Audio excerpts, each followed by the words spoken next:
We tend to think of surgery as, well, routine. But what happens when the very thing designed to keep you safe, anesthesia, is also a potential trigger for a total disaster? Today, we're diving into a medical case where a pretty common procedure was hiding a life-threatening risk, and the incredible, detailed master plan a team came up with to defuse it. So that's the big question, right? When the tools that are supposed to keep a patient comfortable and pain-free could actually set off a catastrophic chain of events, what's the game plan? We're talking about a situation that demands absolute, razor-sharp precision. There is literally zero margin for error. All right, so let's meet our patient. He's a 28-year-old guy, and he's scheduled for what should be a straightforward surgery to get his gallbladder removed. It's minimally invasive, super common. Thousands of these are done every single day without a hitch. But, and this is the detail that changes everything, he has Duchenne muscular dystrophy. It's a genetic disorder that causes muscles to get progressively weaker over time. For an anesthesiologist, hearing that diagnosis is like a whole symphony of alarm bells going off at once. For this medical team, this wasn't just one single problem they had to solve. Oh no. This was a battle on 3 completely separate fronts, and they knew they had to win on all of them. Okay, so first up, the heart. Because of the DMD, the patient's heart muscle was already weak. He had a history of arrhythmia and something called cardiomyopathy. Now, anesthesia puts a lot of stress on a perfectly healthy heart. His had almost no reserve to handle that kind of pressure. Second challenge, his breathing. His forced vital capacity, or FVC, which is basically a measure of lung strength, was only at 55% of what you'd expect. That tells us his respiratory muscles are already really weak.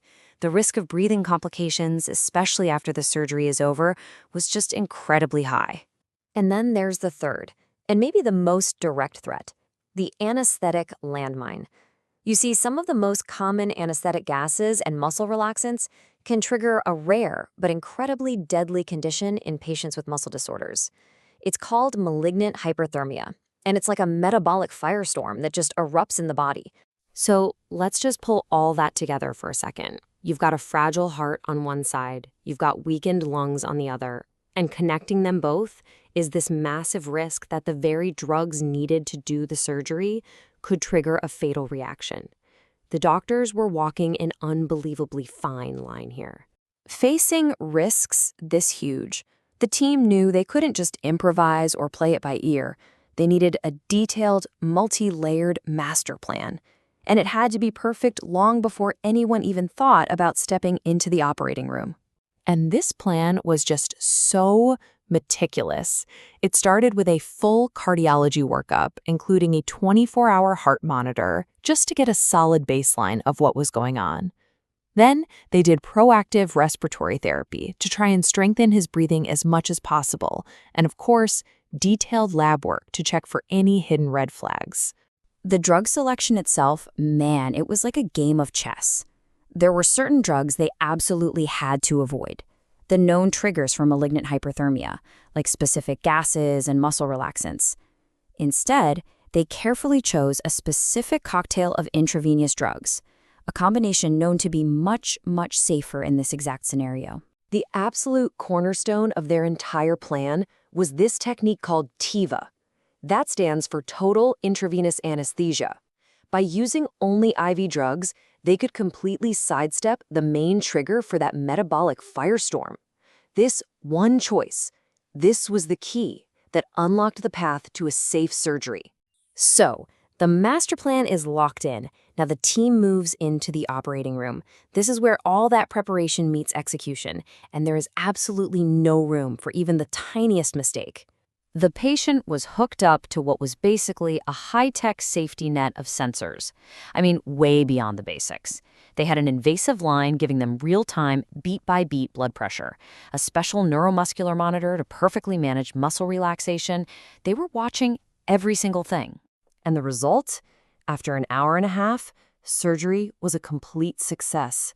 Blood loss was tiny. The patient was stable from start to finish. The master plan, it worked. It worked exactly as it was designed to. So, after all that, what's the big lesson we can take away from this high stakes medical drama? Well, it really all boils down to one incredibly powerful concept. This success wasn't about luck. It wasn't some last minute save. The amazing outcome was a direct result of that meticulous planning, of incredible collaboration between all the specialists, and a deep, deep respect for every single potential risk they were facing. And that just reveals the core truth of this whole case, doesn't it?